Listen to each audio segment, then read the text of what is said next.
बहू से सास सवा शेर। नींद में वह अलार्म बंद कर चादर में फिर से सिमट गई। वर्षा बहू 10 बज गए हैं, अभी तक तुम चादर तान के सो रही हो।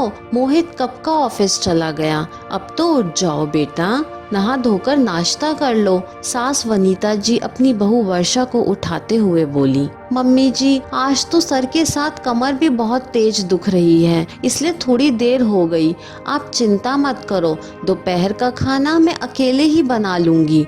अरे नहीं बेटा, मैं हूँ ना, तुम्हें जरा भी फिक्र करने की जरूरत नहीं। बस तुम नाश्ता कर दवा लेकर आराम करो, उसके बाद मैं तुम्हारी पीठ पर झंडू बाम मल दूंगी, तुम्हें आराम पड़ेगा। कहते हुए वापस रसोई की ओर मुड़ गईं। वर्षा मोहित की शादी को 2 महीने हो गए। मोहित पुणे की एक कंपनी में काम करता है, इसलिए शादी के तुरंत बाद वह वर्षा को लेकर चला गया। मगर माँ वनीता को अपनी बहू के संग रहने का बड़ा मन था, इसलिए कुछ दिनों के लिए सागर से पुणे रहने पहुँच गई। सोचा बहू के साथ अच्छी साठगांठ बनाऊंगी ताकि आगे कोई परेशानी ना हो। वर्षा शुरू से ही बहानेबाज लड़की रही। अपने मायके में तो बड़े ठाठ से रहा करती थी, मगर माँ हमेशा कहती थी, देख बेटा, ये झूठ और बहाने यहाँ तो चल जाएंगे, मगर ससुराल में तो तुझे सबका लिहाज करना ही होगा। इस तरीके से बहाने बनाकर तू काम से बच नहीं सकती। तो वह कहती, इतना पढ़ लिख कर नौकरी कर, मैं काम क्यों करूं? 4 नौकर चाकर घूमेंगे मेरे पीछे, और सास, उसे तो मैं अपनी उंगलियों पे नचाऊंगी। माँ की बहुत समझाने पर भी वह अपनी हरकतों से बाज नहीं आती। कभी कॉलेज न जाकर मूवी देखना, रात में पढ़ाई के नाम पर सहेलियों के संग पार्टी करना उसके शौक थे। अपनी माँ के साथ रसोई में सिर दर्द का बहाना बनाकर हाथ ना बटाती। कभी पकड़ी जाती तो पापा और भाई वार्निंग देकर छोड़ देते, मगर अब आदत पड़ गई है तो आसानी से कैसे जाएगी। हर बार माफ किए जाने पर अपने आप को शेर समझती। अभी नौकरी ज्वाइन नहीं करी है, मगर जब से पुणे आई है तो उसका बाहर खाना पीना और पार्टियां खत्म ही नहीं होती। मोहित भी अपनी नई बीवी की हर फरमाइश पूरी करने में कोई कसर नहीं छोड़ता, जब चाहे घुमाने फिराने ले जाता। वनीता जी को आए 4 दिन हुए हैं और वर्षा उनके भोलेपन और सीधेपन का फायदा उठा रही है। काम करने के नाम पर कभी सर दर्द, पैर दर्द, कमर दर्द, पेट दर्द के बहाने बनाकर अपने कमरे में आराम से मोबाइल चलाती रहती है। जब भी वनीता जी उससे पूछती हैं तो दर्द कराहने का बहाना करती रहती है। मगर अब काफी दिन हो गए, उसका घर से निकलने का मन कर रहा था। उसने सोचा डॉक्टर को दिखाने के बहाने घर से बाहर निकल जाती हूँ और घूम कर आती हूँ। मम्मी जी, मुझे बहुत पेट दर्द हो रहा है, इसलिए डॉक्टर का अपॉइंटमेंट लिया है, थोड़ी देर में दिखा कर आती हूँ, सर पर हाथ रखते हुए बोली।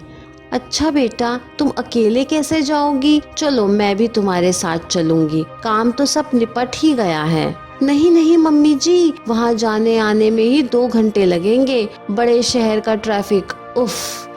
फिर वहाँ मरीजों की लंबी लाइन में मेरा नंबर तो सबसे लास्ट में आया है, आप बेकार में ही थक जाएंगी। आप आराम से घर में टीवी देखिए, मेरा मर्ज है, मैं ही दिखा कर आती हूँ। मुंह लटकाए पर्स उठाकर घर से चली गई। 4-5 घंटे बाद वर्षा घर लौटी, एकदम थकी हुई और कुछ विटामिन की गोली दिखाते हुए बोली, मम्मी जी, एक दवाई तो मैं रास्ते में खा चुकी, अब मुझे 15 दिन तक लगातार गोलियां खानी है और भरपूर आराम करना है।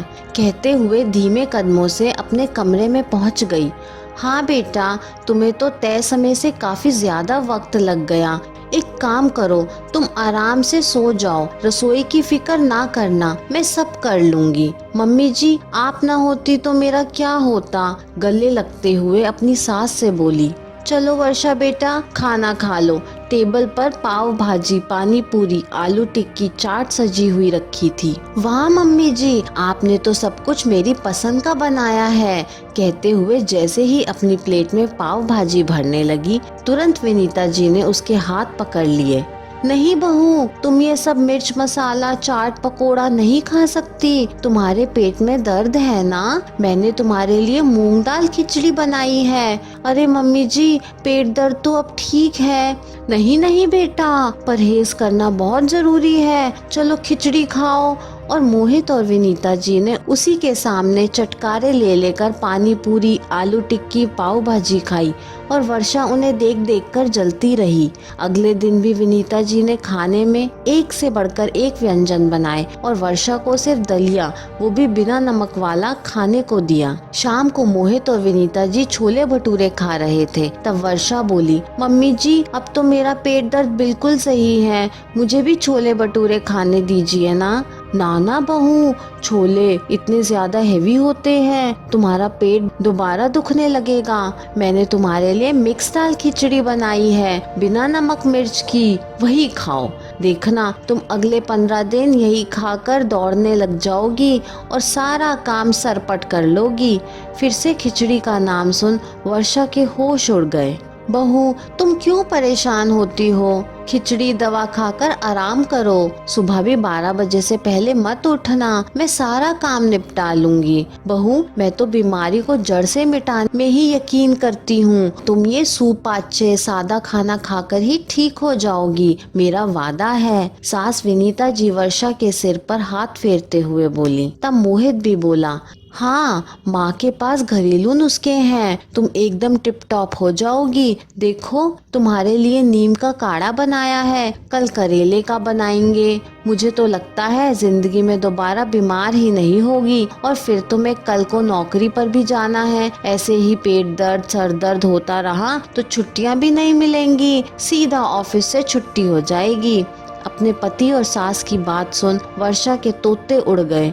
उसे लगा दलिया खिचड़ी तक तो ठीक था, अब ये कड़वे काढ़े पीने पड़ेंगे। ना बाबा ना, अब तो अपने बहानों का भांडा फोड़ना ही पड़ेगा, वरना सास दलिया खिचड़ी खिला खिला कर मार देगी। फिर वह बहाने किसके लिए बनाएगी? तब वो नीचे निगाहें करके बोली, मम्मी जी मुझे आपसे कुछ कहना है। मैंने काम से बचने के लिए बहाना बनाया था ताकि मुझे रसोई के कोई काम ना करना पड़े, और मैं डॉक्टर के पास भी बहाना बनाकर मैं मूवी और शॉपिंग करने गई थी। मगर मुझे अपनी गलती का एहसास हो गया है। आगे से मैं इस तरह बहाने बनाकर काम चोरी नहीं करूंगी। उसकी बात सुन विनीता जी और मोहित जोर जोर से हंसने लगे। माँ मान गए, आपकी बहू शेर तो आप सवा शेर, मगर यहाँ तो बहू शेर सास कर गई ढेर। मतलब मैं कुछ समझी नहीं। वर्षा आश्चर्यचकित होकर बोली, बहू मैं तो तुम्हारे बहाने पहले ही समझ चुकी थी जब तुमने पेट दर्द का बोलकर सर पकड़ रखा था, क्योंकि अगर तुम्हें सच में पेट में दर्द होता तो तुम पेट पकड़ती, सर नहीं। उस पर डॉक्टर को दिखाने का बहाना बनाकर तुम जो मॉल घूमने गई थी वह भी मुझे पता चल चुका था। शायद तुम्हें पता नहीं, मैं भी सोशल मीडिया पर बहुत एक्टिव हूँ और फेसबुक पर तुम्हारी फ्रेंड भी। तुमने इतनी सारी फोटो अपलोड करी अपनी सहेलियों के साथ तो मुझे सारा माजरा समझते हुए जरा भी देर नहीं लगी। आखिर मैंने अपने ये बाल धूप में सफेद नहीं किए हैं बेटा, और तुम्हें तुम्हारी गलती का एहसास कराने के लिए तुम्हें थोड़ा सा परेशान कर दिया। अब तो वर्षा शर्म के मारे धरती पर गड़ी जा रही थी। ये माँ नहीं है, सासू माँ है। दुनिया की हर सास शेर पर सवा शेर होती है और बहू को ढेर करने का एक बहाना नहीं छोड़ती। ये बात कैसे भूल गई? मम्मी जी मैं सच में बहुत शर्मिंदा हूँ, बहाने बनाने की आदत से मजबूर हूँ और आज इसलिए आपसे नजरें नहीं मिला पा रही। क्या आप मुझे बेटी समझकर माफ करेंगी? अरे बहू मेरे पैरों में बहुत जोर से दर्द हो रहा है, जाओ जाकर तेल गरम कर लाओ, मेरे पैरों की मालिश करना। जी अभी लाई, आप आराम से बैठिए। वर्षा दौड़ती हुई तेल गरम कर लाई तो देखा दोनों माँ बेटा पेट पकड़ हंस रहे थे। अरे मैं तो मजाक कर रही थी, तुमने मेरे बहाने को तो एक बार में ही मान लिया। अब बनोगी तुम अच्छी बहू। वर्षा सोचने लगी, सच में शेर को सवा शेर मिल ही गया।